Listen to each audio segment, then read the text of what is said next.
My name is Reverend Rachel Harrison, and this is the Recover Your Soul podcast, a spiritual path to a happy and healthy life. I started Recover Your Soul after having profound changes in my life from my recovery of alcoholism, control addiction, and codependency. I was guided to share the tools and principles of spirituality and soul recovery to help others transform their lives as mine was transformed.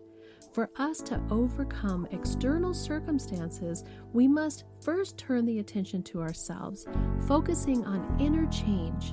Outer positive results in our lives will follow.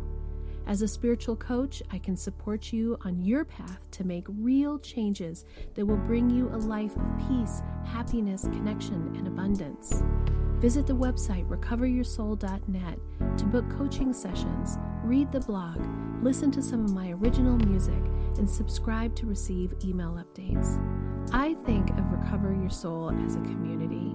Follow us on social media and join the private Facebook group to support each other and connect. For an extra episode each week and to support this podcast, become a Patreon member or subscribe on Apple Podcasts. Together, we can do the work that will recover your soul. Hello and welcome to Recover Your Soul. Thank you very much for choosing to listen to this podcast today. If you are returning, I am so grateful that you're part of this community. And if you're new to us, welcome. We're glad that you're here. Today's episode is a big one. Today's episode is how I got into the rooms of Al-Anon in the first place. It's the big question. How do I get them to stop drinking/using?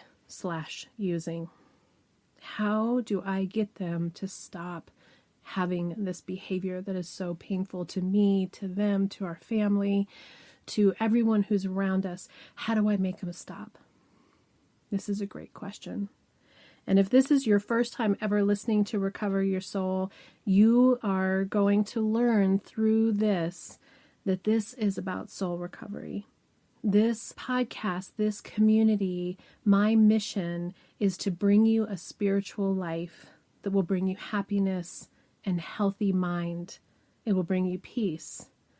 And so when I stepped into the rooms of Alanon for the first time, years and years and years ago, I stepped in first because my husband was an alcoholic. And then I stepped in because my son was a struggling addict in his teens. And when I first went to Al-Anon, just like so many of us that go to Al-Anon for the first time, what we're hoping we're going to find a group of people who are going to help us fix them. They're going to help us figure out how to make them stop drinking. We've done everything that we can. We've begged, we've prayed, we've manipulated, we've held back money, we've held back love, we've gone to events, not gone to events, we've fought, we've pleaded, we've done so many things that we are trying to do to make this person stop drinking or using. It's a really painful place to be. And it's interesting, when I first started going to Al-Anon, I was drinking heavily, but I was positive that my husband was the alcoholic and I was not an alcoholic. I really felt like I was drinking mostly to keep myself sane from how irritating he was to me and his drinking and how much pain I was in. And as well as it was the way that when things were going well, it was the way we connected together. It was the friends that we had. It was the life that we had. But I wanted him, because he had the genetic alcoholism, I wanted him to stop. Those of you that have listened to this podcast for a while have heard this story, but I'm going to twist it a little bit different way, which is when we first started doing some counseling, it was because I was a florist and I was able to do some trading for a woman that was a therapist. And I thought, Rich and I are early in our marriage. I was pregnant with Alex, who is now 25. So this is 26 years ago. And I thought, we could just head up some issues. Why not just tune things up a little bit so that as we go into being a parent, we're well tuned and we're ready for this. And as we talked to her about some of the, relationship issues, everybody has relationship stuff, it became clear to her that our main issue is that we were alcoholics. And so she told us as so. She was a recovered alcoholic as well. And both Rich and I thought that that was ridiculous. Well, that put the pin in my ear, the little idea in my mind that he was the alcoholic, but not me. And so even though all the way through our drinking, we were very functional alcoholics, and most people in the world didn't really even know how much we drank. We were able to go to jobs. We never missed work. We didn't miss events. We didn't go to jail. We didn't hurt anybody. We didn't have blind rages. What it was this constant drinking, daily drinking to medium to high levels to just exist and feel normal and okay, even when some of those days were not feeling normal okay. It was the only way that we knew how to survive. But all the time, even when I personally was drinking at that same level, I was sure it was Rich that was the alcoholic. So when I stepped into the rooms of AA for the first time, we'd been going to Al-Anon for a while.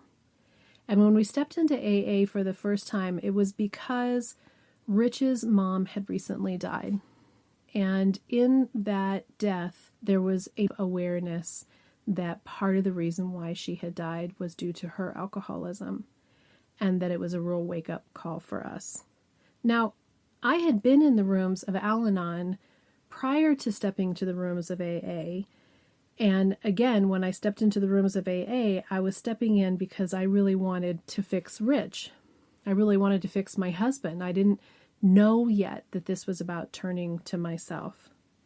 And in those first, I'd say even year of Al-Anon, I still was in a very victim-y place of feeling like every single issue that I had that was a problem for me in my life revolved around the fact that I was unhappy in my marriage. It wasn't all necessarily about Rich's drinking. It was about feeling out of control, feeling like this life that I had wasn't what I had dreamed, what I had planned. And even though, as I've said before, there were lots and lots and lots of good times mixed in with all of it, it was this undercurrent. I had the idea of Al-Anon, but I didn't actually get the idea of Al-Anon yet. I still went in hoping that it would give me some tools of how to make him be something different. So fast forward to us actually stepping for the first time into the rooms of AA. It was a Friday night meeting. I remember it was the 5:30 Friday night meeting in Louisville, Colorado. I had no idea what to expect. I'd never been to a meeting before. And one of the things that happened in that meeting was an old timer came up to Rich and I and said, this is an individual program. This is about the two of you being sober but not together, that you're going to have to do this on your own. And I was so codependent at that point, so enmeshed that I didn't even really understand what she was saying, because what I wanted to do is I wanted to sober up, but I really wanted my husband to sober up. How can I make him stop drinking? Well, my first step in my trying to make him stop drinking was to go and stop drinking with him and hope that he was going to get on the bandwagon with me. Well, the good news was when we first went into the rooms of recovery the first time, he was as in as I was. He was fresh from the pain of losing his mother. And so he was invested in this situation and going to the meetings. And pretty quickly, that started to fade. I got a sponsor. He got a sponsor. I started working the steps. He didn't really meet with his sponsor. Maybe he'd meet with them a little bit. He thought the reading the book together was boring, and started this path that was very un-Alanon, where I wanted to control his sobriety. I wanted to do recovery because I wanted him to recover. And I was not expending as much energy and time into my own recovery as I should have. Now, I did the work, and changes were happening in my life, and a freedom and a happiness that I hadn't had before happened by letting go of the drink. But I found myself becoming an untreated Al-Anon because I was more and more aggravated and irritated watching Rich and wanting him to have a certain kind of program, wanting him to be sober. One of the things that I think about having both the addiction of alcoholism and also the addiction of control that is helpful for me to give to you as the listeners of Recover Your Soul is I get where the alcoholic is coming from. And those years, those first years of recovery, even though I was so hell-bent on changing Rich, I had to hold on with my nails every moment of the day to not drink. That addiction is so incredibly powerful. And I'm going to tell something that maybe I've said before and maybe I haven't said before in sharing this with you, which is when my husband's mother died and we cleared out her house, she had a couple pill jars of Oxycontin. When we quit drinking, I started taking those dosages of the Oxycontin. I had hurt my knee back on Mother's Day. I think I told that story in another episode. Had dislocated my knee before that and had the experience of what those pills did for you. And so even though I was off of alcohol, my addict was so strong that I was willing to take somebody else's medication, my passed away mother-in-law's medication that I had brought with me from California when I cleaned out that cabinet, to help me handle the stress and the withdrawal symptoms of coming off of alcohol, but I kept it a secret. I didn't even share that with my husband, and I didn't share it with anybody else, but I was aware of the fact that I was sitting in those meetings talking about recovery, knowing that I was actually not wholly sober because I had these narcotics. And those didn't last all that long, so it was a weaning down of those. But it's an example of how insidious addiction is, how it convinces you and tells you and manipulates you into justifying that this particular behavior that I was doing was okay. And when I look back on that now, I feel such shame and disappointment in myself for that. Now, I know it's not worth being shameful or disappointed because it was my journey. It was part of my learning. But when we are dealing with somebody who's an addict, sometimes we just think, can't you just stop because you love me enough? Can't you just stop because the courts are telling you to stop? Can't you just stop because the kids need a parent who's present? Can't you just stop because you've gotten in so much trouble? And the answer is so much more complicated than that it's not just about stopping whatever the substance is, alcohol or whatever else it is. That addiction is so profoundly powerful. It is not the person that is inside, the soul that is inside. This is an unhealthy aspect of our bodies that have become completely dependent on a poison. And that poison is killing us. And it's killing our body, it's killing our heart, and it's killing our soul, and it's killing our mind. And through that, it's killing everything else around it. So there you are looking at this person that you love so much and devoting your life to trying to get them to do something different.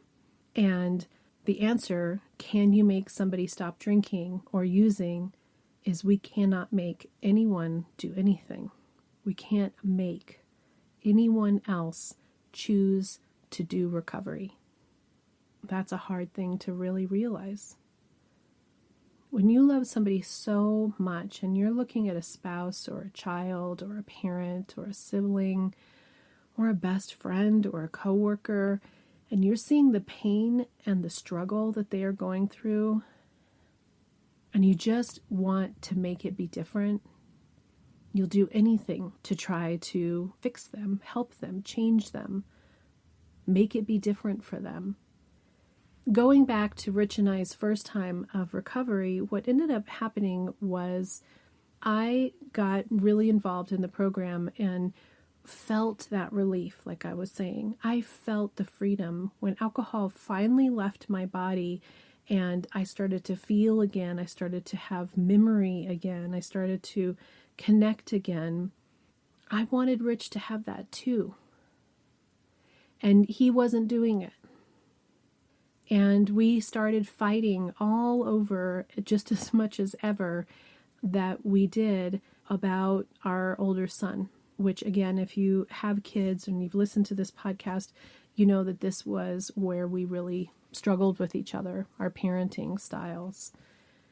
Even though we were sober, we were fighting. And that was because I wanted him to be different. I wanted him to be in recovery. And so I gave him an ultimatum. And I said that if he drank, that I would leave him. And so he didn't drink, but he was what they call a dry drunk. He didn't do the recovery. He didn't have any of the solutions. So I think one of the things that I've realized as I've done the work of recovery and worked with people and been on this journey that maybe is helpful to understand is for so many, whatever this is that they do, whether it's drinking or drugs or whatever the addictive behavior is, porn or whatever it is a solution in this moment of their life. It is a solution that brings them joy or celebration or relief or numbs them down from not feeling unhappy or upset. It is a solution to an internal problem. And we all have that hole in our heart, and we fill it in whatever ways we fill it. And these addictive behaviors start to become bigger and bigger and bigger as that solution becomes an actual problem on its own.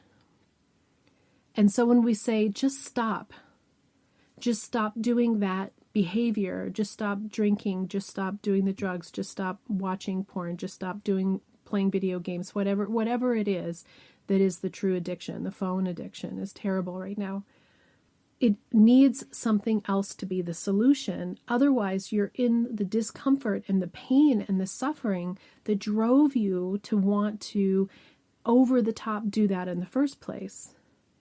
So in that situation with Rich is not drinking anymore because he is afraid that I'm going to leave him. I'm going to meetings, I'm doing this work, but I'm also doing the work from a place of a very holier than thou. I know what I'm doing. I know what I'm saying. I think I'm better than you. If only you would do this, then everything would be okay. And because of that, there was even more rage and anger that went into this problem that we had about how we were going to handle our son, who in the middle of it could feel all this tension and all this complexity of us and just wanted a happy family that didn't exist. And he was getting worse because we were both not well. He was dry and didn't have another solution. So he didn't have the drink solution anymore, and he didn't have recovery as the solution. He had no solution, which is a really miserable place to be. You have to be able to fill it up with something. And what AA brings in the amazing miracle that happened in the 30s when they had this discovery was the solution is your spiritual life. The solution is finding connection with your higher power. The solution is this awareness that you are this magnificent being and that all of this pain and suffering that you feel isn't actually real. It is a product of our minds and our pain and our hurt, and that there is another choice, that there is a place where we can put ourselves that is love, that we can be kind to ourselves, that we can let go of the suffering, that we can let go of the shame, we can stop punishing ourselves, that no matter what happened before us, whatever those resentments are, that we can let them go. That's what the 12-step program taught. That's Alcoholics Anonymous. So when we have someone in our life who is actively using, actively drinking, we do everything in the world to become obsessed with what is going on with them, and everything that they do irritates the hell out of us or hurts us or creates anger or creates fear or creates dissatisfaction. If you have a spouse who you love so much and you're watching them not be connected to you, you don't feel intimate with them, you don't feel safe with them because they're lying about their drinking, they're hiding. When they drink, they're not connected. They don't remember what you talked about. They're easily aggravated. You don't know which one you're going to get. Are you going to get the cheerful one or the pissed off one? You don't know. And we lose ourselves in our desire to make something else be different, to try to just show up and fix them. If we could just do it this way, maybe they won't be mad. If we did this, maybe they would be willing to make changes. What I love is that Al-Anon speaks clearly about how we didn't cause their alcoholism or their addiction. We can't control their alcoholism and their addiction, and we can't cure it. Those are hard realizations to have. So what do you do? And what I love about Al-Anon and about all the spirituality that I've been studying, even the metaphysics in the studying that I did to get my ministerial degree, in every aspect of the world that I have been studying of spirituality comes back to the place where we need to turn the attention to ourselves, to realize that we can't control the people around us. That, as a matter of fact, if we turn the attention to ourselves, we are going to also recognize and see that we have negative, addictive behaviors of our own, or controlling addictive behaviors of our own that we aren't even recognizing or being aware of. Point example is when I was in recovery that first 3 years, I'm going to meetings. I'm doing the work of an AA person to recover from alcoholism, but I'm not actually doing Al-Anon, and I am in a negative, unhealthy way interacting and dealing with and manipulating and trying to change Rich of who he is and trying to demand that he is sober, and it didn't do any good. In the end, I actually wasn't emotionally healthy. Even though I wasn't drinking and even though I was doing the work, I hadn't embodied that into myself yet. I was still so caught up in thinking that everything from the outside, the behaviors from the outside, if this one person in my life would do or be something different, then everything else would come around and be okay. And I wasn't putting the energy on me to be okay. And so in the end, in this story of Rich and I, we are sober at the time. He's dry drunk, and I'm probably had stopped going to meetings as much, if I remember correctly. And we are really having just a time with our son. And so a lot of things had just happened. He had just had his birthday. Rich and I were in a band together at the time. We had just had a whole bunch of different shows, and all of those commitments were over. And I remember we went to church one Sunday, and we listened to the sermon, and I did that thing that I do where I spent the whole time elbowing him that he should be listening to what the minister was saying, that if only he would get this lesson. And I put my hand out to hold his hand, and he didn't hold my hand back. And we came back after church, and we went out to the open space that's behind our house and had a walk. And in the walk, we had the same fight that we had over our son. The same fight that we have over our son day in and day out about this just massive disagreement of how we were going to handle him, how we were going to fix him, how we were going to change him, how we were going to make it be different for this kid that was just struggling like crazy. And I looked at him and I said, I can't do this anymore. I need a break. And I went home and I packed my bags and I put them in my car and I left. That was the beginning of our separation. And I came back and I picked up my son, Alex, my oldest son, and brought him with me. And he and I lived separately from Rich and Bodie for that year. And the interesting part of the story is, what do you think Rich did? Well, without Rich having me demanding that he not drink, he went right to drinking. And the interesting thing is, I had fallen off of meetings, and I was positive that I wasn't the alcoholic, that he was the alcoholic. So the first time someone offered me some wine, and it'd been a while, and I thought, you know what, I can just drink normally. This was really about trying to get him to be different. And I started drinking again too. And it wasn't long before I was drinking alcoholically again. Even me, how do I keep myself from drinking? It was so easy for me to immediately justify and go back to the drink after having 3.5 years of sobriety at that time. So the answer, unfortunately, is you can't make anybody stop. But you can have a life that you turn your will and your life over to the care of God as you understand Him, that you turn the attention to yourself, that you do your own recovery, that you find in your own heart and soul a connection that gives you the strength and the power to be able to be who you are and to let go of this insidious nature of trying to manipulate and control somebody else.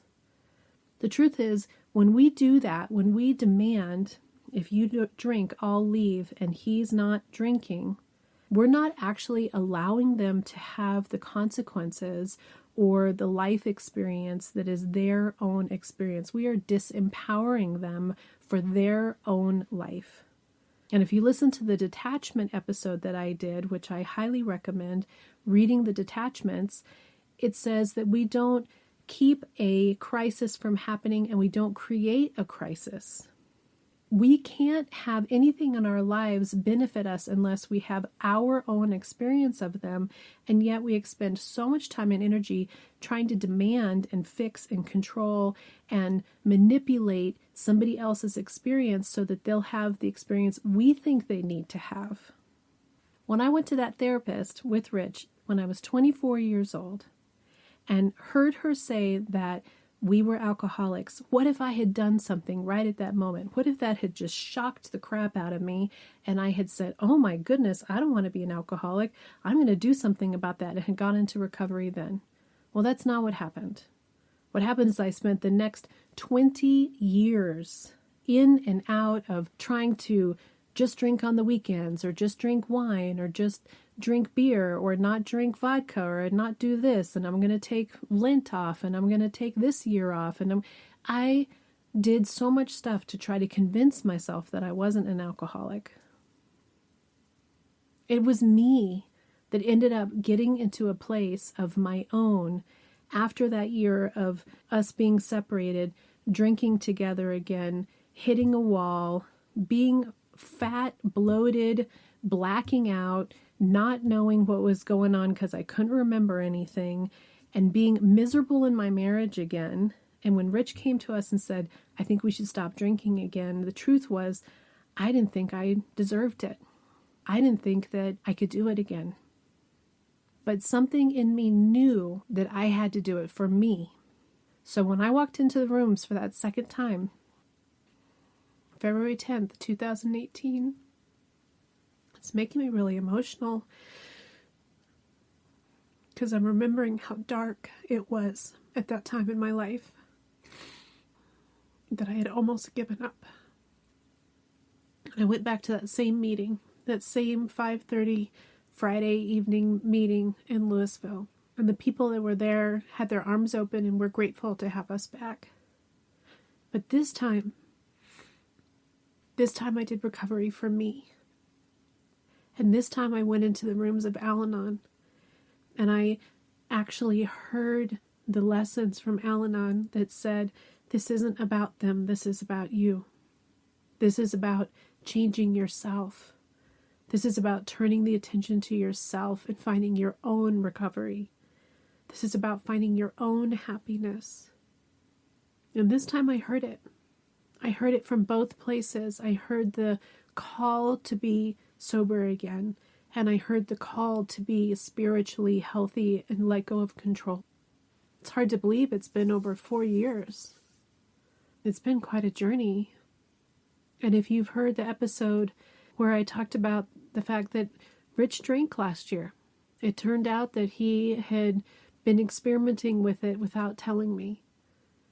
And my old self, as I've said before, would have been angry and felt betrayed. But my new self, my healthy self, saw an addict who is working his program the way that he's working it, and empowered him to decide for himself what he wanted to do with it. Because it didn't mean that I would stay with him if he decided to drink. What it meant was, we're two human beings, and I'm going to have the life and be the human being that I need and want to be. And that I'm going to allow him to have the life that he chooses for himself. And if he chooses an unhealthy life, if he chooses a life that's around addiction, I'm going to have to let him have his own journey on that, because it's not healthy for me. Luckily, that's not his choice, but today is today, and tomorrow's tomorrow. What I love about soul recovery, what I love about recovery and spirituality, is the reminder to be here right now, this moment, today. Today, can I make this choice? Today, can I choose to be on my own path, to keep my side of the street clean? Today, I choose not to drink. Today, I choose not to control. And it is a day-to-day program. I'm going to have Alex on soon, and I'm really excited to have him on for you, because he went through so much hardship, so much addiction. That kid, before he was 20, had been under the order of court for a third of his life. And he's doing really well. And he's doing really well partially because I got out of the way and I quit trying to do what I had done in control in all those years that had been part of what Rich and I had fought about, is how are we going to make him be different? And I'm excited for you to hear his story, because he still has a long way to go, but at 25, he has found himself and he became empowered on his own terms to decide that he cared and loved himself, that he cared about himself and loved himself enough to want to have a different life than the one that he was choosing, which was a life of addiction. And that's enormous and it's heartfelt. And I have to look at it and say, that's what he's choosing today. It may not be what he chooses tomorrow. So I don't hang my hat on it, because I can't hang my hat on my own recovery either. I have to put all my time and attention, all my energy on myself and making sure that I'm healthy, that I'm full, that I'm taking care of me.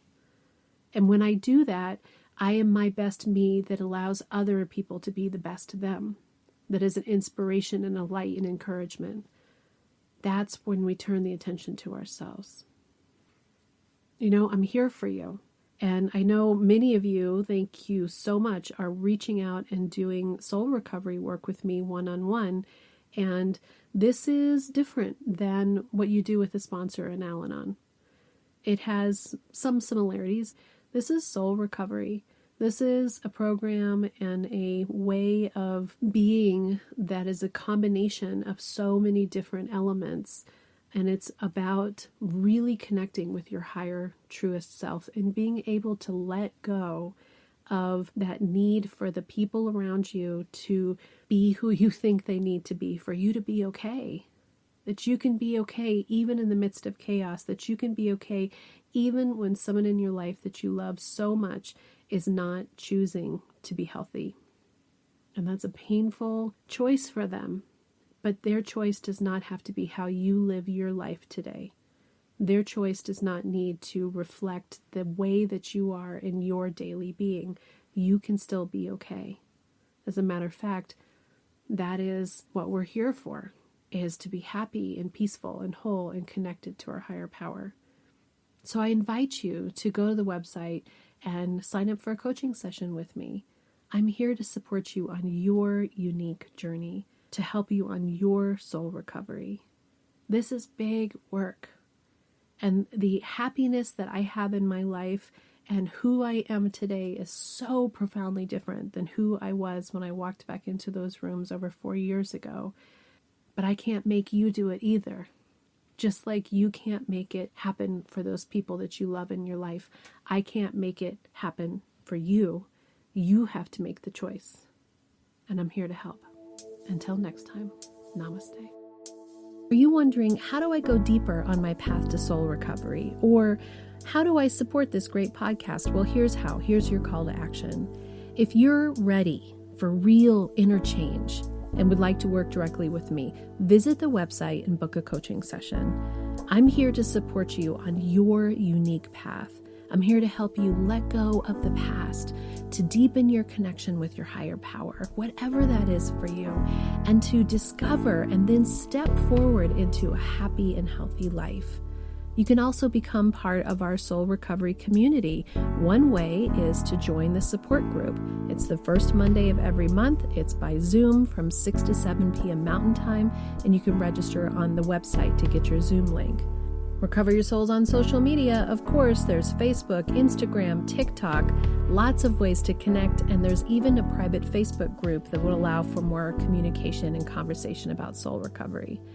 There is also an extra bonus episode every Friday if you are an Apple Podcast subscriber or Patreon member. I'd also love all of the listeners to subscribe on the website so that I can keep you informed on what's going on with the podcast, the community, with me, and anything that's up and coming and new and great about soul recovery. Also, if you just take a little bit of time to give me 5 stars, a quick review, and to share the podcast with your friends and family, we're helping even more people to have soul recovery in their lives. If this podcast is providing you spiritual nourishment and inspiration, thank you for going to the website and pushing the donate button, whatever donation feels right to you. This means so much to me because I have this enormous mission of sharing soul recovery with the world. And your donations, your bookings, your subscriptions, your being part of this community is helping that to happen. Together, we can do the work that will recover your soul.